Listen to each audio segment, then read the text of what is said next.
இணைந்து கட்சியினுடைய கொள்கைக்கும் செயல்பாடுகளுக்கும் உண்மையோடும் ஒத்துமத்தோடும் செயல்படுவதற்காக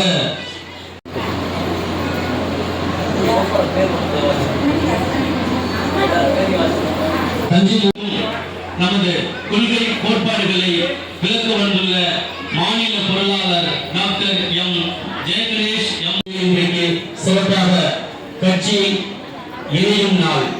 இந்த மயிலாடுதுறை மாவட்டத்தில் இன்றோடு 1,10,10,000 உறுப்பினர்களை தெரிவு செய்திருக்கிறார்கள்.